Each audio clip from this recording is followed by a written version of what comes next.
네, 안녕하세요 여러분들 반갑습니다. 금융과 에너지 업종을 누구보다 쉽게 알려주는 데이언 멘토 권혁철입니다. 오늘은 SB 인베스트먼트라는 기업 리뷰해 보도록 할 텐데요. SB 인베스트먼트는 여러분들도 아시다시피 벤처 캐피탈이죠. 오늘 말씀드릴 내용은 SB 인베스트먼트가 케어링이라는 회사에 투자한 내역이 있어서 케어링이 어떤 회사이길래 투자했는지 함께 알아보려고 합니다. 같이 한번 확인해 보면서 천천히 얘기 나눠보도록 할 텐데, 먼저 시작하기 전에 저희 데이업에 오시면은 모든 종목들을 커버해 드리고 있으니까 찾아와 주시면 감사하겠고, 제 영상도 끝까지 지켜봐 주시면서 댓글로 궁금하신 것들 남겨주시면은 다음 영상에서 말씀을 드리도록 하겠습니다. 그럼 SB 인베스트먼트 바로 보도록 할게요. 일단 SB 인베스트먼트는 여러분들도 아시는 내용들이겠지만 모르시는 분들을 위해서 간단하게 말씀을 드리자면, 중소벤처기업에 대한 투자 금융을 제공하고 있는 사업을 지속적으로 영위하고 있죠. 기술력이 높지만 자본과 경영 여건이 취약한 기업 설립 초기 단계에 있는 벤처기업에게 대출이 아닌 지분 투자 방식으로 인수합병, 상장 등을 통해서 투자 자금을 회수하고 있는 사업을 진행을 하고 있죠. 투자 방법에는 크게 두 가지가 있는데, 먼저 투자 조합 같은 경우 펀드와 마찬가지로 개인, 기관, 정부, 중소기업 창업투자회사, 여기서는 SB 인베스트먼트가 될 수가 있겠죠.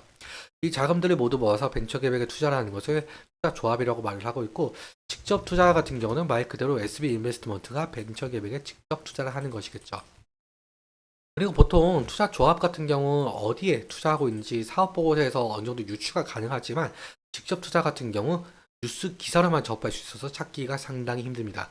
다음으로 넘어가서 여러분들도 아시다시피 벤처기업들은 경제적 자금이 상당히 부족한 상태여서 외부 투자 유치가 필수적인데, 이 투자 유치는 한 번으로 끝나는 것이 아니라 여러 단계에 걸쳐서 시행이 되고 있죠. 먼저 시리즈 A 같은 경우는 서비스 오픈하기 위한 준비 단계에서 받는 투자. 사실 이 단계까지 오지 못하고 망하는 기업들이 너무나도 많아서 여기 이 구간을 죽음의 계곡, 데스밸리라고 표현을 하고 있습니다. 다음으로 시리즈 B 같은 경우 사업 확장을 하기 위해 추가로 받는 투자 단계. 시리즈 C부터는 스케일업을 가속하기 위한 단계로, 대부분 벤처기업들은 시리즈 C 단계에서 외부 투자를 마무리 짓고 안정적인 수익 구조를 만들기 위해서 노력을 하게 되죠. 그래서 이 시리즈 ABC 투자를 통해서 본격적인 성장을 이루게 되고, 벤처기업은 상장이나 M&A가 가능한 기업으로 탈바꿈하게 되고, 여기서 벤처캐피탈은 투자금 회수를 통해서 이익을 보는 구조다라고 말을 할 수가 있을 것 같습니다. 그럼 다음으로 넘어가서 여러분들도 아시는 분들이 있으실 것 같은데, SV 인베스트먼트가 시리즈 B에 해당하고 있는 케어링이라는 회사에 투자한 내역이 있는데요. 이 케어링이 어떤 회사이길래 투자했는지 알아보아야겠죠. 일단 케어링 같은 경우는 2019년에 설립이 돼서 장기 요양 서비스를 시작으로 복지 연구, 그리고 요양 보호사 교육원 등 시니어 케어에 필요한 모든 서비스를 제공하고 있는 기업인데요. 현재는 서울 및 수도권을 비롯해서 부산, 경남, 대구, 광주 등 전국 각지에 방문요양 주간보호센터 14개를 운영 중에 있고, 그리고 요양보호사 교육원 4개, 복지연구센터 2개 등 총 34개 지점점을 좀 운영 중에 있죠. 해당 인프라를 기반으로 어르신들에게 종합적 서비스를 제공하고 있는데요. 사실 이런 서비스 자체가 노년층들에게 제공하는 것들이라서 당연히 노년층 인구가 많아져야 모멘텀이 있다라고 말을 할 수가 있을 것 같습니다. 하지만 여러분들도 아시다시피 지금 우리 한국은 초고령 사회 진입을 앞두고 있는데요. 여기서 초고령 사회는 65세 인구 비율이 20% 이상 차지하고 있는 것을 말하고 있는데, 2022년도에 이미 17.5%로 고령사회에 이미 진입을 했고, 그리고 2025년부터는 20.6%를 기록하며 초고령 사회, 그리고 50년부터는 43%를 기록할 것으로 전망하고 있죠. 사실 이러한 노년층 인구 증가는 출산율과도 좀 연관이 되어 있는데요. 사실 점점 줄어드는 출산율로 더 빠르게 노인 인구가 늘어날 가능성도 있겠죠. 아무튼 이러한 노인 인구 증가로 정부나 지자체에서도 노인 복지를 위해서 다양한 정책 시행 중에 있는데, 이 중 보건복지부가 추진 중인 통합 재가 서비스라는 것이 있습니다. 이 통합 재가 서비스는 장기 요양 수급자가 원하는 서비스, 즉 방문 요양, 목욕, 간호, 주야간 보호, 단기 보호 등을 단 하나의 장기 요양 기관에서 편리하게 이용할 수 있는 서비스죠. 여기서 생각나는 기업, 사실상 케어링밖에 생각이 안 나고 있는데, 아무튼 정부는 올해 1월에 노인장기 요양보험법을 개정을 하면서 제도적 근거를 마련하고 통합 재가 서비스 확대 운영을 계획 중에 있는데, 페어링은 이미 2021년도에 보건복지부에서 보건복지형 예비사회적 기업으로 이미 지정된 바가 있었죠.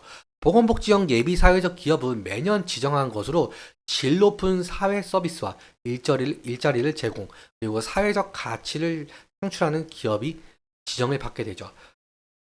다시 말해서 케어링은 벌써부터 정부 부처와 우리 한국의 심각한 노인 문제를 타파해 나가려고 협업 중에 있다라고 볼 수가 있을 것 같습니다. 사실 장기 요양 서비스 시장 전망도 그렇게 나쁘지는 않은데요. 당연한 듯이 늘어나고 있는 노인 인구로 2018년도에는 노인 요양 시장은 8조 원대에 불과했었지만 2022년도에는 14조 원으로 14% 성장한 바가 있었습니다. 이러한 성장성을 바탕으로 케어링이 시리즈 B를 넘어선 IPO까지 진행을 하게 된다면 케어링에 투자한 SB 인베스트먼트도 각광을 받을 가능성이 높겠죠. 그럼 차트 간단하게 살펴보도록 할게요. 차트를 보시면은 사실 SB 인베스트먼트는 최근까지 AI 반도체 스타트업인 리벨리온에 투자했던 사실에 상승을 했었었는데, 단기적으로는 지금 우리가 흔히 심리선이라고 불리고 있는 21선 이평선 아래의 주가가 자리 잡고 있고, 그리고 어제 같은 경우는 장기 이평선이 120일 이평선과 241선 이평선을 이탈까지 했죠. 그래서 사실상 하락 추세로 전환될 가능성도 있어 보이고 있는데, 다음 지지라인 같은 경우는 2,000원 라인대를 볼 수가 있을 것 같아요.